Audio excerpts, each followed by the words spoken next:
Hello నమస్తే welcome to Vikram TV. రేపు release అవబోతున్న కల్కి సినిమా కోసం అభిమానులు ఇప్పటి నుంచే విపరీతంగా హంగామా చేస్తున్నారు. కల్కి థియేటర్ల ముందు ఫ్లెక్సీలు కట్టి పూలమాలలు వేశారు. ఇక రేపు సినిమా రిలీజ్ టైంలో డబ్బులతో దరువులు వేయటానికి కూడా రంగం సిద్ధం చేసుకుంటున్నారు. నిజానికి ప్రభాస్ అభిమానులు చేసినంత హంగామా మరే హీరో అభిమానులు కూడా చెయ్యలేరు. ఇక ఈ సినిమా ప్రభాస్ కెరియర్ లోని అత్యంత భారీ బడ్జెట్ తో తెరకెక్కింది కాబట్టి ఈ సినిమా భారీ కలెక్షన్లు కూడా వసూలు చేస్తుందని చెప్పడంలో ఎలాంటి అతిశయోక్తి లేదు. నిజానికి ఈ సినిమా పాన్ ఇండియాలో చాలా భారీ ఎత్తున రిలీజ్ అయి భారీ సక్సెస్ అందుకుంటే ఈ సినిమా ప్రభాస్ కెరియర్ లో సూపర్ హిట్ అయిన మరో సినిమాగా హిస్టరీలో నిలిచిపోతుంది. ఇక ఇప్పటికే ఆయన బాహుబలి 2తో 2,000 కోట్ల వరకు కలెక్షన్ సాధించాడు.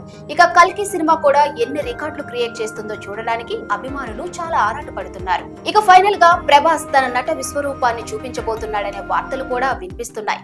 ఇక అమితాబ్ బచ్చన్ అయితే అశ్వత్థామగా నిలిచి నటించి తనకంటూ ఒక ప్రత్యేకమైన ఇమేజ్ ను కూడా క్రియేట్ చేసుకోబోతున్నట్టుగా కూడా తెలుస్తుంది.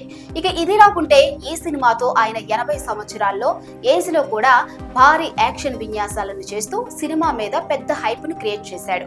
ఇక ఇదిలా ఉంటే రేపు మార్నింగ్ అభిమానుల సందడితో కల్కి రిలీజ్ అనేది ఒక పెద్ద జాతరలా మారనుంది. ఇక ప్రభాస్ అభిమానులనే కాకుండా చాలా రోజుల నుంచి ఏ పెద్ద హీరో సినిమా కూడా రిలీజ్ కావడం లేదు.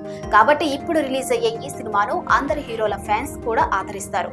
అయినప్పటికీ రేపు మాత్రం ప్రభాస్ అభిమానుల హంగామా నెక్స్ట్ లెవెల్లో ఉంటుంది. ఇక ఈ సినిమా సంబరం అనేది ఒకటి అయితే ప్రభాస్ ఫ్యాన్స్ హంగామా చూడటానికి 2 కళ్ళు సరిపోవు. చూడాలి మరి ఈ సినిమాతో ప్రభాస్ ఎలాంటి సక్సెస్ అందుకుంటాడు అనేది.